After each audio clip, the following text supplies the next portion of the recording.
ఏం చెప్పను. మాగంటి గోపీనాథ్ చనిపోయే వరకు మాగంటి గోపీనాథ్ అంటే అందరికి రెస్పెక్ట్. ఆయన అట్టాగే బతికాడు. మేము ఎప్పుడు బయటకు రాలేదు.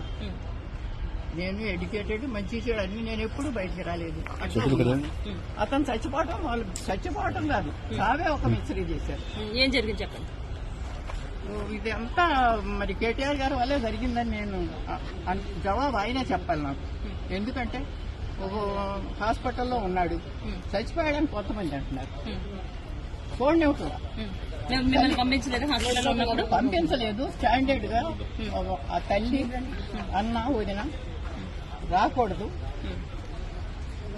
లోపలికి, ఎక్కడికి రాకూడదు, ఐయూసీ ప్రెమిసెస్ రాకూడదు. వస్తే ఏమవుద్ది తల్లి వస్తే తర్వాత అక్కడ ఉన్న వాళ్ళకి కూడా ఏమి ట్రీట్మెంట్ జరుగుతుందో వాళ్ళకి చెప్పొద్దు. అసలు జబ్బు చేసిందే నాకు తెలియకుండా హాస్పిటల్కి తీసుకెళ్ళిందే నాకు తెలియదు.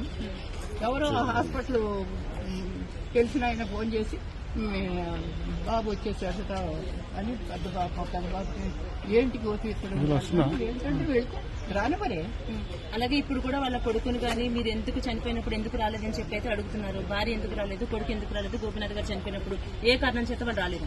వాళ్ళు ఏ కారణం చేత రాలేదు మరి ఊర్లో ఉన్నదాన్ని అన్నీ. అంటే ఇప్పుడు వాళ్ళ అబ్బాయి చెప్తున్నాడు బెదిరించారు వాళ్ళ అబ్బాయి అంటున్నారండి, బెదిరించారు మమ్మల్ని, ఆ బెదిరింపుల వల్ల నేను రాలేదు, నేను యుఎస్ లో ఉన్నాను అంటున్నారు. కావచ్చు, అబ్బాయి యుఎస్ లో ఉన్నాడు కావచ్చు. ఎందుకంటే నేను ఇంట్లో ఇక్కడ పిల్లడు అక్కడ ఉండంగానే ఇంకా చనిపోయాడో లేదో తెలియదు, వెంటిలేటర్ లో ఉన్నాడు.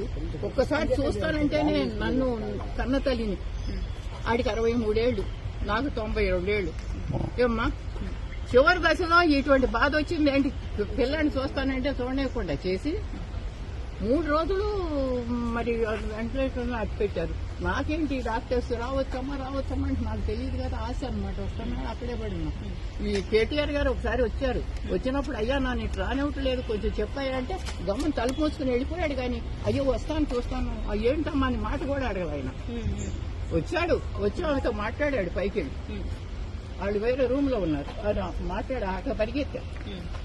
ఏంటంటే లిస్ట్ లో కేటీఆర్ ఉన్నారు, నేను కూడా ఆ లిస్ట్ లో ఉంటాను. అయ్యో ఏం చెప్తాను కొంచెం చూడండి ఇస్తాడే పోనని ఆశమ్మ ఏం చేయదు అన్నది. ఆశతో పరిగెడితే ఆగమ్మ లోపలికి వెళ్ళి వస్తాను, లోపలికి వెళ్ళి ఇంకో దారి నుంచి వెళ్తున్నాడని అసలు విషయం చెబుతామని పరిగెత్తా. పడదాను ఈ వయసులో పరిగెత్తే గమనం తలుపు చేసుకున్నాడు. అయ్యో ఒక